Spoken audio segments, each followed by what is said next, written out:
De la libéralisation de l'espace audiovisuel à la libération de la parole paysanne.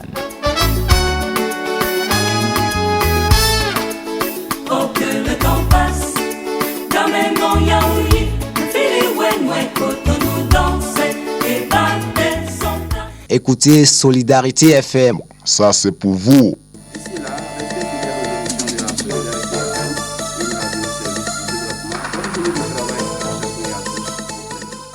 Émettant pour la première fois grâce à la convention signée avec la Haute Autorité de l'Audiovisuel et de la Communication, HAC, le 12 juillet 1999, la radio Soutidera de Niki a été créée par l'Association pour le développement socio-économique et culturel de cette localité.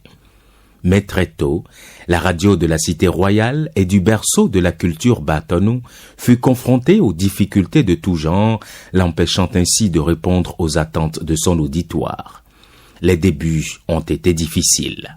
La radio, au début, si vous aviez vu les premières images, la radio était dans un coin de la maison de la Gani. Vous avez vu la maison de la Gani? On a pris un pan et on a aménagé. On a disposé les équipements, là, c'est là où nous étions. Puis une catastrophe nous a frappé, le pylône est tombé. On est allé vers le marché, à l'entrée de la ville, là, pour construire 2 unités. C'est-à-dire un petit salon qui peut être considéré comme le bureau du directeur, de la secrétaire du comptable. Donc la seule chambre de 4 mètres 4 est divisée en 4 parties. Et de l'autre côté, nous avons une unité qui comportait une chambre qu'on a divisée en 2, qui servait de studio et de cabine. Le reste du bâtiment, c'était une baraque qu'on a eu à faire. Et la baraque servait en tôle, hein, servait de conférence de rédaction et de relations publiques. Je ne vous dirai pas dans quelles conditions on travaillait quand il fait chaud. On a dû trouver des sécos pour mettre au-dessus du toit pour pouvoir amortir la chaleur qui nous étouffait. Aussi, le fonctionnement, c'est-à-dire les ressources humaines n'avaient pas les compétences requises puisque nous avons pris des gens en ville comme ça pour soit leur talent oratoire ou leur compétences linguistiques. Donc nous nous trouvons dans une situation où c'était de l'improvisation. La gestion aussi, nous n'étions pas habitués. Donc il y a tous ces problèmes auxquels nous étions confrontés qui faisaient de la radio un outil à risque dans les mains des personnes qui ne savaient pas ce qu'ils devraient faire. Fidèle à sa stratégie d'intervention en zone essentiellement rurale et défavorisée et à sa vieille tradition d'appui à la promotion des langues locales, la direction du développement et de la coopération va se mettre aux côtés de cette radio. Et si c'était comme hier, les acteurs témoins de cette intervention pionnière en matière de soutien aux dynamiques locales de création et d'animation des radios communautaires reviennent sur cette riche expérience. Et c'est dans ce contexte que la coopération suisse est intervenue et pour nous appuyer, à former les ressources humaines, à leur donner les possibilités d'avoir les compétences qu'il faut, mais également pour nous appuyer à construire la maison de la radio formidable que vous avez vue, et à actuellement construire le centre multimédia que vous avez vu au bord de l'entrée de la radio. Et donc, après cela, la coopération nous a accompagnés à la conduite quotidienne des activités au niveau de la radio par un appui conseil qui suit et voit comment on travaille et nous donne des indications par rapport aux améliorations que nous devions faire en matière de coaching, de gestion. À l'instar de la radio communautaire Soutidera de Niki, plusieurs autres radios ont été soutenues, les unes pour leur naissance, les autres au lendemain de leur création. Les souvenirs sont encore présents dans la mémoire des acteurs qui ont vu apparaître ces nouveaux outils de communication dans la vie des communautés. Les débuts de l'aventure ne peuvent pas se comprendre si on ne voyait pas le contexte global du pays à l'époque, pays qui, grâce au mouvement démocratique mis en train, avait vu une sorte de boom des organisations de la société civile, notamment des organisations paysannes, des organisations d'artisans, des organisations qui voulaient prendre la parole, qui voulaient s'exprimer, qui étaient dans un espace qui ne leur suffisait pas visiblement. L'ORTB offrait des productions radiophoniques. Les agents de l'ORTB et ceux qu'ils ont recrutés faisaient des offres sans se poser la question de la demande. Et la demande était forte de parler d'autres choses, des choses les plus élémentaires, l'hygiène au quotidien, le prix des produits sur le marché, la dynamique des marchés, la dynamique des organisations, la formulation et l'expression des revendications du monde paysan, des revendications des communautés par rapport à l'État central, par rapport aux fonctionnaires du milieu. Et puis, ce contexte ne favorisait pas tout à fait que la voix des paysans, la voix de la communauté, des groupes organisés de la société, que leur voix soit entendue. C'est extraordinaire et aujourd'hui, cela continue de paraître extraordinaire que dans les milieux aussi reculés, que les populations ont manifesté l'envie d'avoir un outil de communication. La coopération suisse a répondu oui et les a aidés dans ce contexte, dans ce sens. Et ces radios communautaires, on ne peut plus aujourd'hui se passer d'elles. L'expérience des radios communautaires est un bel exemple de développement initié et conduit par les communautés elles-mêmes, les acteurs eux-mêmes. Parce qu'avec les radios communautaires, on n'a pas eu besoin d'apporter un financement tout de suite. Les communautés ont pris en charge ce besoin, ont investi dans la construction des sièges des radios, ont acheté du matériel qui n'était pas peut-être un matériel de haute qualité, mais qui permettait déjà de délivrer le service. Solidarité FM, le sport. Nous Adamou Biaou, bonjour à vous. Bonjour à vous, Lukman Maman.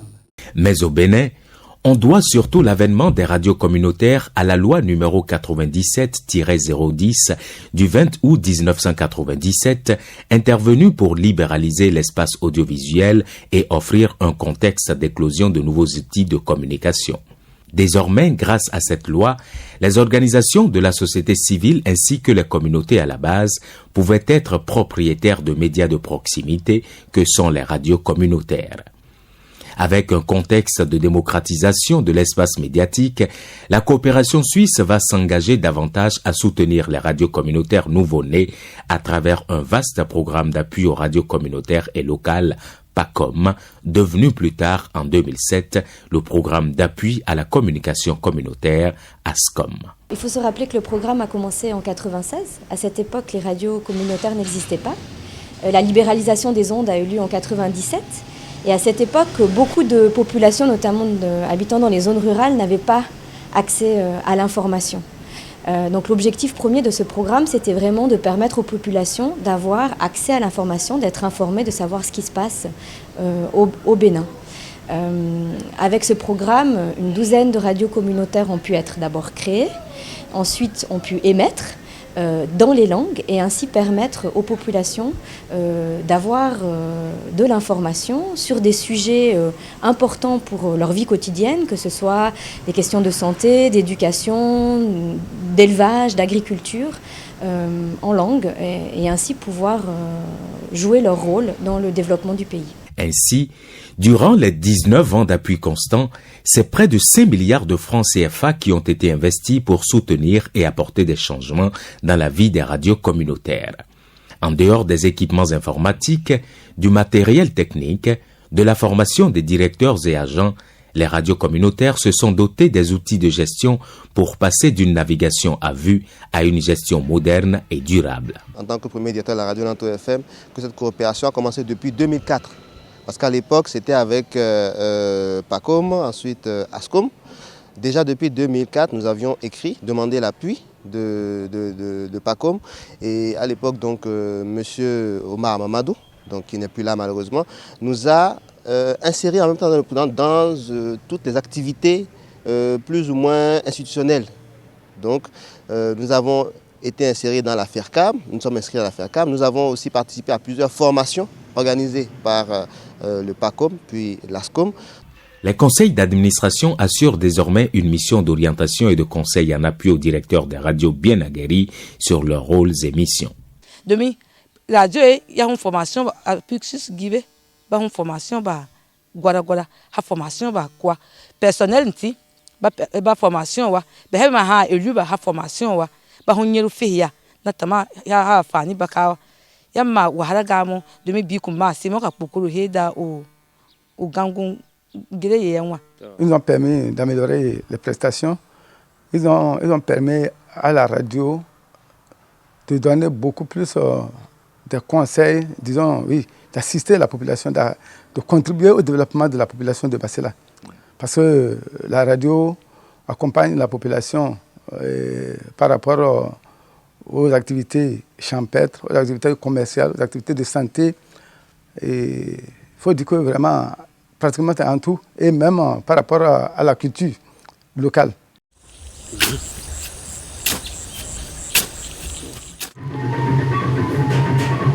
Aujourd'hui, ces divers appuis pendant près de 2 décennies ont permis aux populations de 40 communes d'avoir accès à l'outil radiophonique représentant 35% de la population du Bénin. Elles contribuent fortement à sortir les communautés rurales de leur enclavement et de leur isolement en ce qui concerne la jouissance du droit du public à l'information.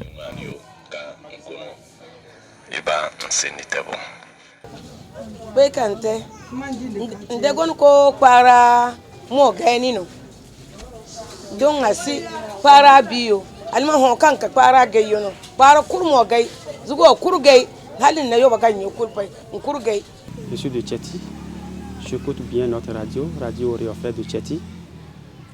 C'est une radio qui accompagne la population dans plusieurs secteurs. Dans le domaine de l'agriculture par exemple, c'est la radio des spécialistes en agriculture, ils viennent faire des émissions et ça aide beaucoup les cultivateurs lors de la saison pluvieuse. Quand est-ce que nous allons cultiver les récoltes et autres. Dans le domaine de l'éducation, ça enseigne les élèves, les étudiants en ce qui concerne la socialité. Nous sommes ado alaketu dede, ado alaketu ndonje àǹfààní fún pa ilé iṣẹ́ mi. Mo lọ bá mi bá ń ṣe kéde kí en ko mú mi èyí kò lè pè wọ́n mo sọ balaketu sọ on wa wọ́n alibi yi wọ́n àǹfààní púpọ̀ wọ́n ya nje la radio alaketu. L'engagement de la DDC dans le secteur des médias de proximité aura aussi permis d'offrir aux communautés à la base un nouvel espace communautaire d'apprentissage des règles démocratiques. La parole est ainsi libérée pour de nombreuses populations qui échangent et s'expriment grâce à l'outil radiophonique. Vous êtes en direct sur la 97.7. Merci, bonne journée à toi. Producteurs, jeunes, artisans, revendeuses, femmes, tout le monde y trouve son compte. La radio est définitivement entrée dans la vie des communautés et elle concourt à répondre à leurs attentes. Nous avons une seule radio à Kétu. Et sur cette radio, moi par exemple, j'aime suivre l'horoscope que M. Isidore présente tous les matins à partir de 6h30. Regardez le coucher du soleil, écoutez les oiseaux chanter. Dans un environnement caractérisé par un secteur de la radio communautaire en plein développement, l'apparition des communes avec l'amorce du processus de décentralisation en 2002 avec les premières élections locales a créé un besoin nouveau de communication pour lequel les radios de proximité constituent une réponse appropriée. Comme partout ailleurs en Afrique occidentale, elles doivent jouer un rôle clé dans le développement local. Pour les communes et leurs autorités locales, les radios de proximité sont devenues de véritables outils de facilitation de la participation citoyenne. Plus encore, elles ont permis de lui donner un contenu dans le processus de développement local. Au-delà de leur contribution à la responsabilisation des communautés, ces médias locaux offrent une tribune aux gouvernements locaux pour la reddition des comptes sur la gestion des affaires publiques locales. Un exercice qu'ils ont appris à faire, faisant d'eux des acteurs incontournables de la gouvernance locale. Si je parle d'abord des aspects dans lesquels, disons, la radio est sollicitée par l'administration communale, il y a un certain nombre de messages que nous véhiculons, soit à la suite, disons, des rencontres du conseil communal, soit à la suite d'un certain nombre d'activités qui nécessitent, disons, une médiatisation ou bien un certain nombre de sensibilisation à travers les zones. Donc à ce niveau, je pense que la radio joue pleinement. Parce que si on devrait, par exemple, nous facturer toutes les prestations que la radio donne à la mairie, rien que pour ces messages de sensibilisation et d'appel, disons, à la participation citoyenne, au contrôle citoyen, on ne pourra pas payer. Donc là aussi, je note que la radio... Donc, il y a également un certain nombre de reportages que la radio initie sur des thématiques données à travers des interviews ou bien des sorties au niveau de certaines communautés qu'il relaie. Et tout ça, là, ça participe à l'éducation civique. J'estime qu'à ce niveau, quelque chose de bien se fait par la radio communautaire de Fouani. La radio communautaire Soutidira joue un grand rôle dans le cadre du développement de nos communes.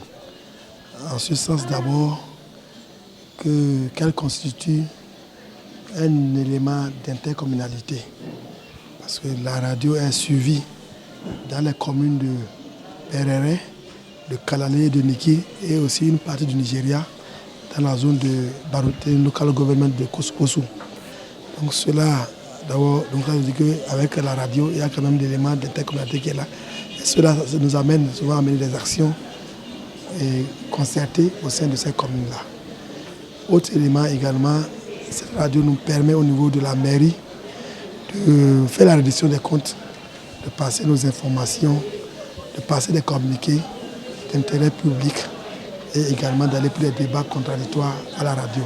Désormais, répondant aux normes modernes de gestion, les radios communautaires qui hier se sentaient marginalisées et peu considérées sont reconnues comme de véritables entreprises de presse dans la grande famille des médias au Bénin.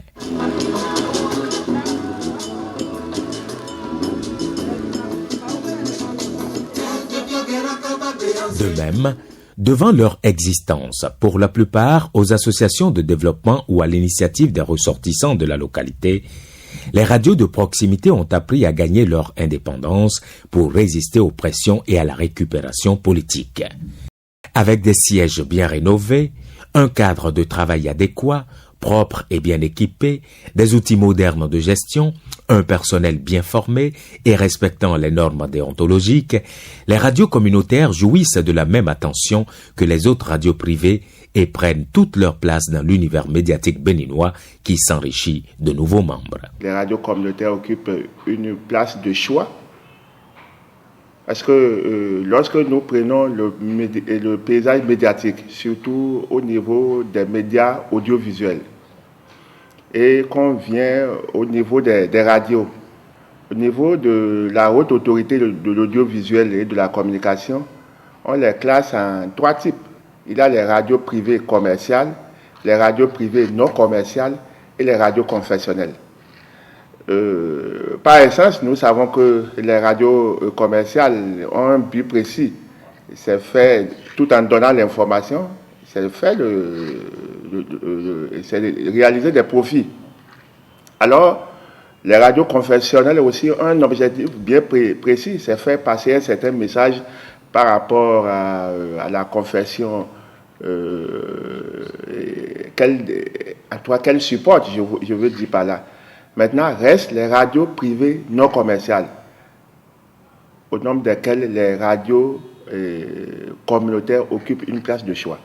Et c'est ces radios-là que nous appelons, n'est-ce pas, les radios qui sont créées, n'est-ce pas, par des communautés et qui sont là pour défendre ces communautés. Donc, c'est des radios, de véritables radios de développement. Et c'est pour ça que la RAC, à 4e mandature, en a fait, n'est-ce pas, un partenaire privilégié parmi les organes avec lesquels elle a pu coopérer au cours des 5 années. Nous n'avons pas de préférence. Il n'y a pas de radios privilégiées ou bien des médias privilégiés. C'est toute population elle-même, nos consommateurs, de faire une différenciation suivant les intérêts. Si vous prenez un milieu fortement mal alphabétisé en langue française, ce n'est pas évident que ces populations disent qu'elles ont de la préférence pour les journaux. Ouais, mais au niveau associatif, il n'y a pas de... Nous traitons tous les organes de la même manière. Appelés à vivre après Et sans le programme ASCOM, les radios communautaires devront faire face à leur destin. Pour une vie durable des entreprises de presse modernes qu'elles sont devenues, les radios communautaires devront assurer une viabilité financière. Sur ce plan, les acquis sont édifiants. Depuis 2003, la plupart des radios communautaires qui bénéficient de l'accompagnement de la coopération suisse assurent à partir des revenus propres plus de 98% de leurs charges directes de fonctionnement. La viabilité des radios, plus qu'un souhait, est de plus en plus une réalité. Quelqu'un qui est né, qui a grandi, à un moment donné, doit forcément se prendre en charge et il doit pouvoir mettre en place le dispositif qui lui permette de se prendre en charge et c'est ce qui a été fait. Les renforcements que la coopération suisse a apportés à la radio l'ont permis d'avoir une assise organisationnelle qui lui permet aujourd'hui, n'est-ce pas, d'être viable, puisque l'organisation qui a été mise en place permet de sécuriser les ressources et la formation des différents membres du conseil d'administration que nous avons eu a permis à chacun de savoir le rôle qu'il doit jouer. Et au niveau de la communauté, nous avons également bénéficié d'un appui pour faire la mobilisation sociale. Toutes choses aujourd'hui qui font que la radio est mise en confiance par les populations et le personnel qui y travaille aussi a quand même beaucoup d'entrain dans ce qu'il est en train de faire. Et je ne doute pas donc un seul instant que si la coopération suisse venait à se retirer, surtout en l'étape actuelle des choses, que nous ne puissions pas être viables. Actuellement, nous sommes autour de 40 millions. En 1999, quand on a commencé, il n'y avait pratiquement rien. On a commencé en juin, donc on a eu peut-être, je crois, 600 000 pour l'année, enfin les 6 mois qui restaient. Ensuite, nous sommes allés à 12 millions, et ainsi de suite. Et puis maintenant, nous sommes arrivés à 40 millions. Aujourd'hui, on sait qu'à travers ces 12 radios communautaires, il y a environ 3 500 000 personnes qui écoutent la radio. Et je crois que ça, c'était le premier objectif. Il faut aussi savoir que d'autres radios communautaires ont vu le jour sur le même modèle. Actuellement, je crois qu'il y en a plus d'une trentaine. Et donc, ça permet aussi dans d'autres régions d'avoir accès à l'information sur ce même modèle. Ensuite, le deuxième objectif, c'était que ces radios viennent à terme viables socialement, donc reconnues par les communautés dans lesquelles elles émettent, et économiquement. Le bilan tiré à ce jour montre que la plupart des 12 radios soutenues sont viables. Alors socialement, c'est un fait, elles sont écoutées, elles sont reconnues, elles sont appréciées des populations, mais aussi économiquement, elles arrivent sur fonds propres à payer les frais de fonctionnement, les salaires, les charges mensuelles nécessaires au bon fonctionnement de ces radios. Ces radios aussi n'ont jamais cessé d'émettre depuis le début du programme. Elles n'ont jamais été interpellées par la HAC, qui est aussi un élément important pour nous, parce que c'est vrai que les médias ont un rôle et une responsabilité dans la manière de traiter l'information. Et voilà, donc je pense que le bilan est extrêmement positif. Seulement, dans un contexte encore marqué par la pauvreté, une faible participation des communautés et des gouvernements locaux qui rechignent encore à les soutenir convenablement, les radios communautaires devront faire face au défi de leur prise en charge complète. De même, comme toutes les radios béninoises et africaines, elles doivent se préparer à affronter d'ici 2020 le défi du passage de l'analogique au numérique. Mais loin d'être inquiets, les responsables de ces radios gardent toute leur sérénité avec les équipements dont ils disposent. En dehors des radios communautaires qui ont été directement soutenues, l'accompagnement de la coopération suisse s'est élargi au renforcement des capacités institutionnelles et organisationnelles de la Fédération des radios communautaires et assimilées du Bénin, FERCAB, de la Haute Autorité de l'Audiovisuel et de la Communication, HAC, du Réseau international des femmes des médias, RIF Bénin. Au terme de ce programme qui aura réussi à prendre en compte tous les acteurs de la chaîne médiatique, chaque institution compte ses acquis. Il y a vraiment plus de 10 ans que la coopération suisse est à notre soutien. Le réseau international des femmes des radios communautaires, si cela existe aujourd'hui, c'est grâce à la coopération suisse. Et dès que nous avions commencé, il y a eu des renforcements de capacités que nous avions reçus. Je peux vous dire que les femmes de radio communautaires aujourd'hui ont un dynamisme particulier. Il y a eu un changement. On est même descendu sur le terrain pour aller rencontrer les femmes au village pour savoir leurs besoins.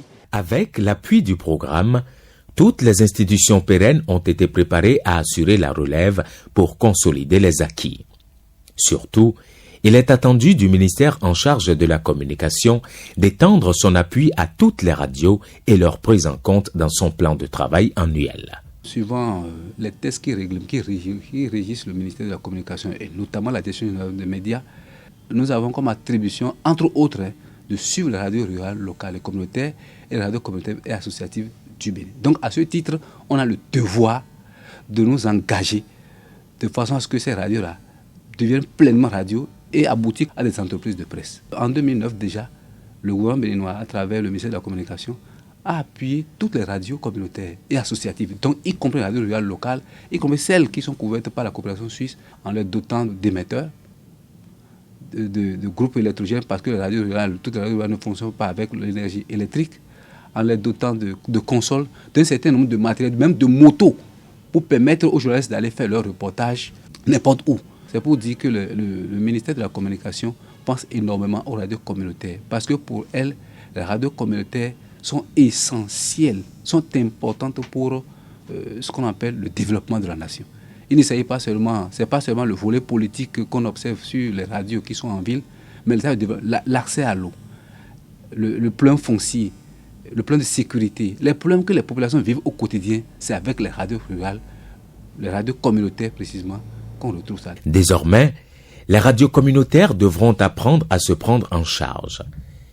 Mais pour autant, la coopération suisse ne les abandonne pas, puisque dans son nouveau programme de redevabilité, il est prévu un soutien pour leur permettre de jouer pleinement leur rôle d'acteur de changement et d'analyse de la citoyenneté en matière de reddition des comptes. La coopération suisse au Bénin a l'intention de continuer à travailler avec les radios communautaires, étant donné que le programme qui vient de s'achever a atteint des résultats très positifs, surtout avec l'implication de ces radios dans les milieux ruraux du Bénin, du pays. Donc c'est important pour nous de continuer à les appuyer, surtout en vue d'un nouveau programme que la coopération suisse va appuyer à partir de début 2016, un programme redevabilité, donc un programme qui a trait à la reddition des comptes, tout ce qui est en lien avec le fait que l'État, les communes, si on parle au niveau local, doivent être en mesure de délivrer des services de qualité à leur communauté, donc aux populations, et que les populations, de leur côté, doivent agir en tant que citoyens. Donc citoyens qui exigent des droits, mais qui ont aussi le devoir de participer, le devoir de demander des comptes au service public. Et en cela, les radios peuvent bien sûr aussi contribuer en tant que médias. Et en fait, un des axes de ce nouveau programme sera vraiment centré sur le rôle des médias, donc un rôle qui doit être un rôle d'acteur. Et les radios communautaires pourraient devenir, avec des journalistes qui seront sûrement renforcés dans leur capacité, des investigateurs. On s'attend vraiment à un grand engagement pour faire en sorte que vraiment la culture change.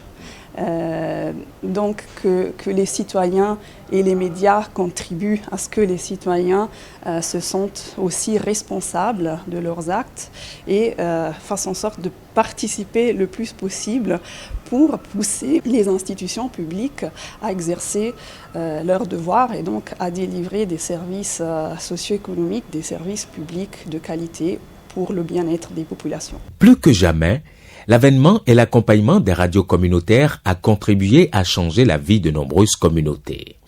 En leur donnant la parole, elles ont favorisé le renforcement de la démocratie locale et ont joué un rôle primordial dans la consolidation du processus de la décentralisation.